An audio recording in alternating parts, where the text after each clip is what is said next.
me kind of how the idea came about and why y'all decided to pursue this avenue for letting Anderson County Sheriff's Office take care of policing Belton.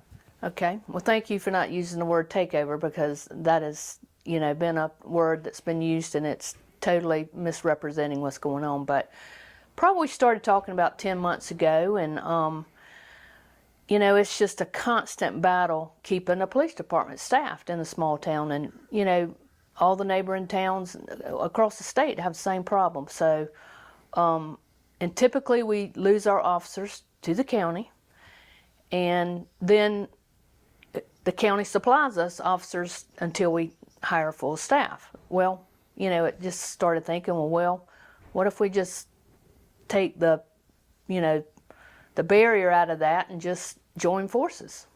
Staffing will be identical to what we already have. 2 officers on duty at all times patrolling the city limits of Belton. Their uniforms will be marked Anderson County, Belton Precinct, or whatever word the county decides to use. Vehicles will be marked the same way, Anderson County, Belton. They will be Belton officers. They will be patrolling the city limits of Belton.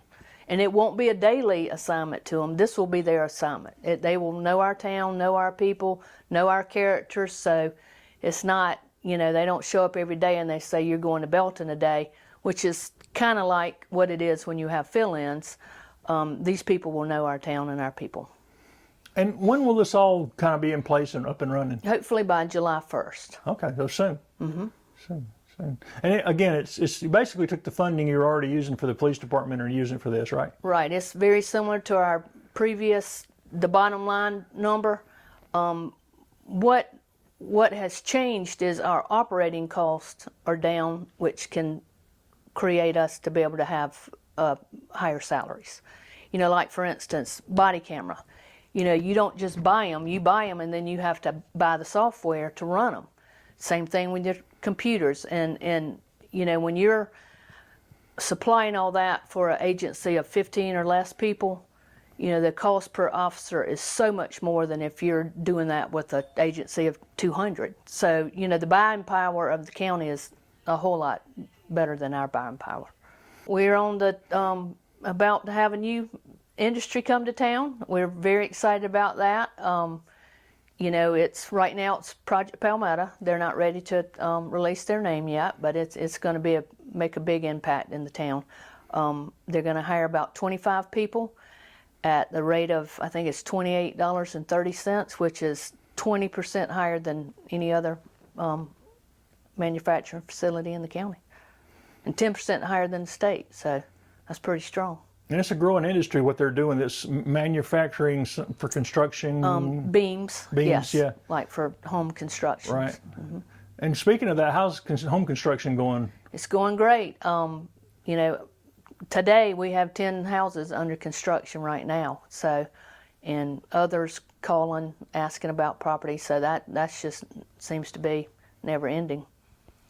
And as soon as they're built, they're sold. Let's talk about events. I know you've got Standpipe Sounds going right now. Yes, sir. We had one last night. Had a great crowd. It was a really good band.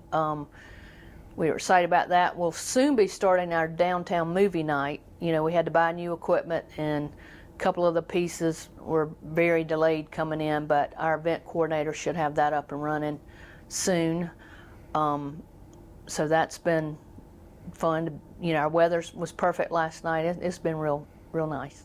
They've got flag football going this summer, which has been a really big hit the last couple of summers. So that's their activity right now is that. But the rec center's doing well. The Belton Anderson Trail, I know y'all is still in the works, and you were saying that maybe by fall y'all have something there. But y'all are still working on the trail between Belton and Anderson, right? Yes, sir. Yes, sir.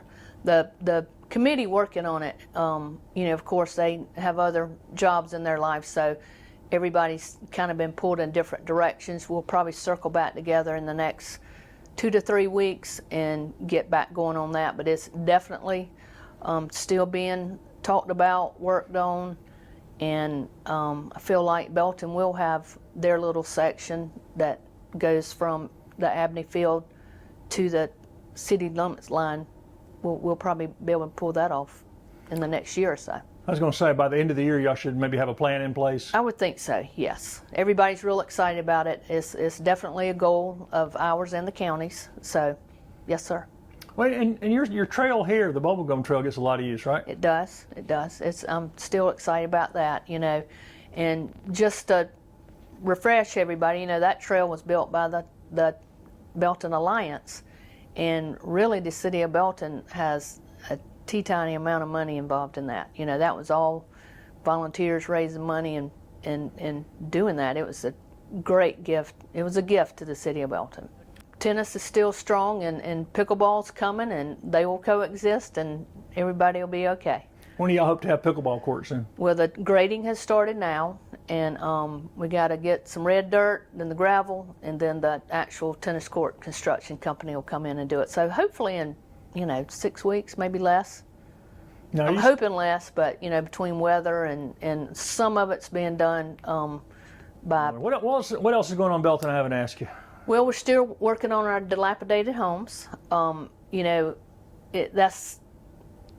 That's a thing where you just don't go identify a house and then turn around and knock it down. You identify it. You have to find the owners.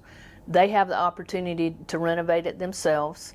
So it's a real long process. So it's probably in the next month or so we'll start seeing some movement on that. But it goes through the court system. It's not a fast process, but it is in the works, and it's happening.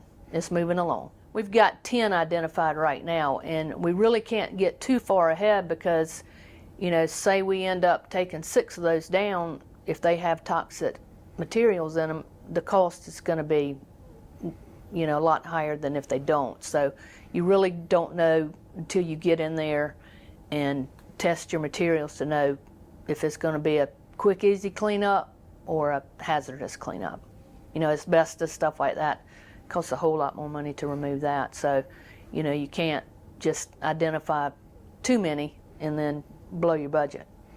And this is the fun part of government. People don't think about all these little things that are on the edges of. It is, and nothing's fast. Like I said, just very excited about the Palmetto project, Project Palmetto coming, and just good things going.